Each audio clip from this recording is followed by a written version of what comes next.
Imagine getting denied a room in a hotel you own because you didn't look the part. That's exactly what happened to her. It had been a long day, the kind of day that settles in your shoulders and lingers in your lower back. Danielle Monroe wasn't one to complain, though. She'd visited 2 properties that morning in Savannah, then sat through back-to-back meetings with regional leadership, and finally drove herself 2 hours north to Charleston to wrap up the day with an unannounced inspection of the newest hotel in her chain. She didn't wear heels or a power suit, no designer handbag, just black sneakers, fitted jeans, and a charcoal hoodie zipped up halfway. Her curls were pulled into a low puff, and she wore no makeup. Her eyes, a little tired, scanned the building with quiet focus. Danielle believed in seeing her hotels the way her guests saw them. No special treatment, no announcements, just the raw experience. She walked through the sliding doors of the Kings Row Hotel on Calhoun Street. The lobby was modern, glass fixtures, velvet couches, and an art wall featuring photographs of Charleston's rich history. Everything looked clean, quiet, professional. Behind the front desk stood a young man, early 20s, light brown hair, button-down shirt. He barely looked up. Danielle cleared her throat gently. "Hi," she said, offering a polite smile. "I have a reservation. Monroe." The clerk didn't smile back. He looked her up and down once, then back at his screen. "What's the first name?" he asked, tone flat. "Danielle." Click, click. His fingers tapped at the keyboard. "I don't see anything under that name," he replied. Danielle nodded slowly, still calm. "Try D. King. It's under a corporate block. Should be a suite, king-level floor." Click tap, his brow furrowed. "There's a D. King reservation," he said. "But, that doesn't look like it's for you." Danielle tilted her head slightly. "What does that mean?" The clerk hesitated, clearly unsure how far he could go. "It's reserved for someone in the corporate division," he said, voice dropping a little, like she wasn't supposed to know that. Danielle waited, then smiled faintly. "Right, that's me." He blinked. "You're with corporate?" "I am. I'm actually the—" He cut her off. "I'm gonna have to call my manager." He turned away before she could finish her sentence. Danielle looked around. A couple sitting near the lobby bar turned to glance at her. Her skin prickled, not from embarrassment, but from familiarity. This wasn't new. A tall woman in her 40s emerged from the office behind the desk, tan slacks, burgundy blouse, clipboard in hand. She whispered something to the clerk, who gestured toward Danielle with his chin. The manager approached with tight lips and a stiff smile. "Ma'am, I understand you're trying to check into a corporate suite." "I'm not trying," Danielle said, her voice still soft. "I am checking in. Reservation is under D. King. That's a block I authorized myself." The manager crossed her arms. "And who exactly are you with?" Danielle sighed, her patience thinning but still intact. "I'm with Monroe Hospitality Group. I'm the CEO." The manager's eyebrows lifted just enough to betray doubt. "Do you have any ID?" Danielle reached into her bag, pulled out her wallet, and handed over her license and business card. The manager glanced at them, then back at Danielle, like it still didn't quite add up. Then she said it. The sentence Danielle had heard in too many variations over too many years. "You don't look like a CEO." There it was. Danielle raised an eyebrow but didn't respond. The manager handed back her ID and smiled, tight and unconvincing. "Let me just double-check a few things. Would you mind waiting over there by the window?" Danielle didn't move. "I'll stand right here." The clerk was staring now. A security officer from the hallway near the elevators had started to walk over. Danielle could feel it all tightening, like air being slowly sucked out of the room. But she didn't raise her voice. She didn't flinch. She just watched and waited while the temperature of the room changed. The security guard stopped a few feet from Danielle, his eyes flicking between her and the front desk. He wasn't aggressive, not yet, but he was clearly sizing her up like she was a question mark in his lobby. "You need something, ma'am?" he asked, his voice low but firm. Danielle turned toward him slowly. "No, I'm just waiting for the front desk manager to confirm my reservation." The front desk clerk chimed in, louder than necessary. "She's trying to check into the corporate suite. Says she's the CEO." The guard looked at Danielle again. His posture shifted just slightly, more alert. He rested one hand on his belt, not on his weapon, but close enough to send a message. Danielle kept her voice calm. Is there a reason I'm being questioned by hotel security for checking into a room I reserved? The manager reappeared from the back office, holding a phone in one hand and a printed sheet in the other. She approached Danielle with a forced, polite tone. Okay, Ms. Monroe, I did see your name connected to the Monroe Group, but typically, these reservations are handled through a travel coordinator. Without prior notice or official documentation from your office, I really can't release that suite. Danielle blinked. Are you suggesting I forged my own reservation? No, not saying that, the manager said, backpedaling. But you have to understand, we follow a protocol, and you showing up, without warning, in jeans and a hoodie, it's just a little irregular. Danielle gave her a hard look. Is it irregular because I didn't send a memo? Or is it irregular because I'm not what you expected a CEO to look like? The manager opened her mouth, but nothing came out. The clerk shifted awkwardly. Even the security guard took half a step back. Danielle exhaled slowly. This is my hotel. My company built it. My team trained the staff. That suite was reserved to assess your team's professionalism and service. Congratulations, you just failed. The room fell quiet, but instead of doubling down, the manager's eyes narrowed like she was waiting for a gotcha moment. I'd still like to confirm with someone at corporate, she said. Just to be sure. Danielle tilted her head. You want to call my office? Yes. Okay, Danielle said, her expression unreadable. Go ahead. The manager turned back toward the office. Danielle waited a beat, then added, when you get my assistant on the line, ask her what happens when a team disrespects a senior executive during a mystery inspection. The manager hesitated mid-step. I'll wait here, Danielle said quietly.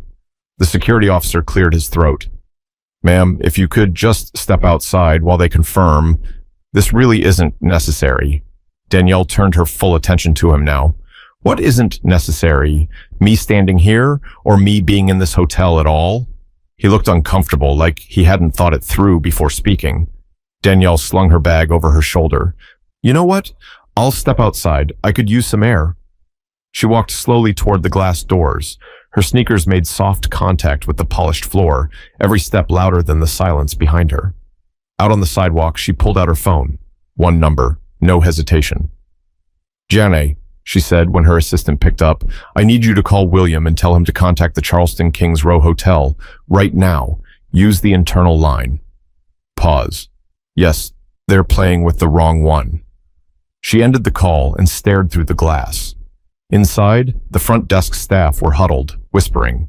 The manager was dialing a number with her back turned. Danielle didn't feel angry. She felt steady. This wasn't the first time. Wouldn't be the last. But it was going to be the last time here. Because what they didn't know was that the call they were waiting to make had already been made. Inside the hotel, the manager waited impatiently for someone to pick up. She tapped her manicured nails against the countertop as the front desk clerk hovered nearby, trying not to look nervous. When the line finally connected, she straightened up. Hi, yes. This is Pamela Jones, the assistant manager at the Charleston Kings Row. I'm calling to verify a walk-in guest claiming to be a corporate executive. Danielle Monroe. The voice on the other end was quiet at first, then sharp. Wait, did you say Danielle Monroe? Yes, she says she's the CEO. A pause. Then the voice came back louder. You mean the Danielle Monroe whose name is on your pay stub?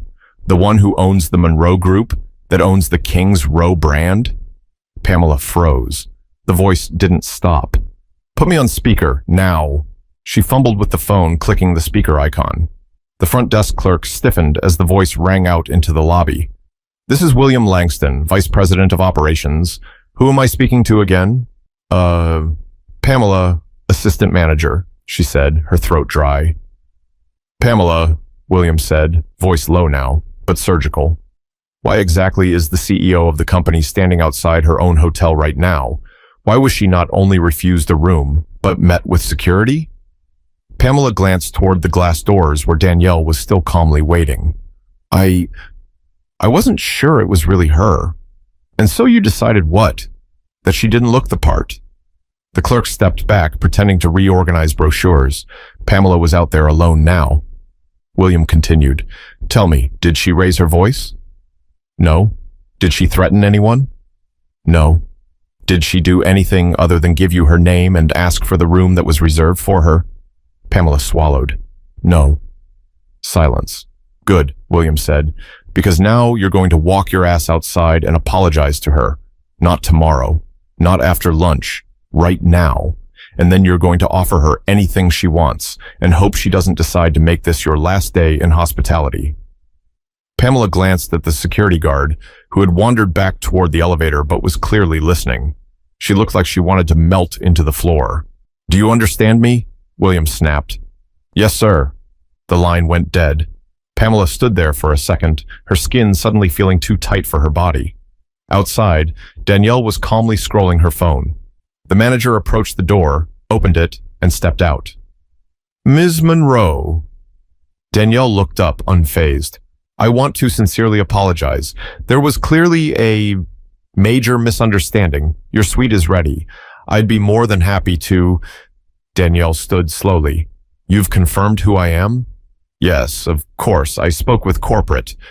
Not just corporate. You spoke with William. Pamela nodded sheepishly. Yes. Yes, ma'am. Danielle gave a slow, dry laugh. Isn't it funny? 10 minutes ago, I was just a woman in a hoodie who couldn't possibly belong here. Pamela opened her mouth, but Danielle raised a hand. No, I'm not in the mood for excuses. I'm in the mood for accountability. Danielle walked past her and back into the lobby. The clerk looked up, then quickly down. As she reached the desk, another man walked in. Sharp gray suit, leather folder in hand, a Bluetooth in his ear. He was black, mid-40s, and walked like someone who solved problems for a living. Danielle, he said, approaching with a half smile. You all right? Danielle nodded. They're learning. William briefed me, he said, glancing toward the front desk. Let's get you checked in and make a few things very clear to this team. Danielle looked around the lobby, at the staff who had questioned her, the guard who had hovered too close, the guests who had watched without a word. Let's. Because this wasn't just about a room anymore. This was about what happened when respect came after recognition, and never before. Danielle didn't walk back in like someone demanding power. She walked in like someone who already had it, and knew exactly what it was worth. The man beside her was Julian Barrett, a senior operations director, cool under pressure, razor sharp with details. He'd flown down from Charlotte the moment William Langston called. That's how serious this had gotten in less than 30 minutes. Pamela, the assistant manager, tried to salvage what she could. We've upgraded the suite, of course, sent up a fruit tray, bottle of champagne. Anything else you need, Ms. Monroe? It's yours. Danielle didn't even look at her. Julian turned to the front desk clerk. What's your name? Brandon, the young man answered, shrinking into himself. Julian gave him a long look. You ever Google who signs your checks? Brandon shook his head, cheeks burning. Julian pulled a printed email from his folder and slid it across the desk. This is a memo from 2 weeks ago, company-wide, stating that Ms. Monroe would be doing unannounced evaluations at several of our properties. Pamela's face flushed red. She had seen that memo. She just didn't think this woman could possibly be the one behind it. Y'all had one job, Julian said, looking around the lobby. Treat every guest with respect. That's not just hospitality. That's basic humanity. Danielle folded her arms. The thing that gets me, she said, loud enough for everyone behind the desk to hear, is that I didn't even ask for special treatment. I didn't say, I'm the boss. I didn't ask for favors. I asked to be treated like a regular guest. She turned slowly toward Pamela. But you couldn't even give me that. Pamela opened her mouth to say something, maybe to defend herself. But Julian stepped in. Don't. Just don't. From the corner of the lobby, the security officer stood silent. He looked uncomfortable now, like maybe the reality of what he'd participated in was sinking in. Just then, another figure entered the hotel, Kendra Willis, regional HR manager, slim, serious, and always dressed like she might be called to a courtroom at any moment. She walked straight up to Danielle and Julian. Got the footage, she said, holding up a USB drive. Security cams, audio at the desk. It's not a good look. Danielle's mouth twitched. It rarely is. Kendra turned to Pamela and Brandon. I'll need you both in the office. Now. Pamela nodded, her voice cracking. Of course. Kendra added, bring your side of the story and make it the truth, because the cameras already told theirs. Danielle walked over to a nearby chair and sat down slowly, finally resting. Julian stood beside her while Kendra ushered the staff into the back office. "You okay?" Julian asked softly. Danielle looked tired, but steady. "I'm fine. I'm just tired of the script. It's old. You'd think one of them would change the ending by now." Julian gave a half smile. "Not with people who only know how to read the cover." Danielle leaned back, staring up at the chandelier.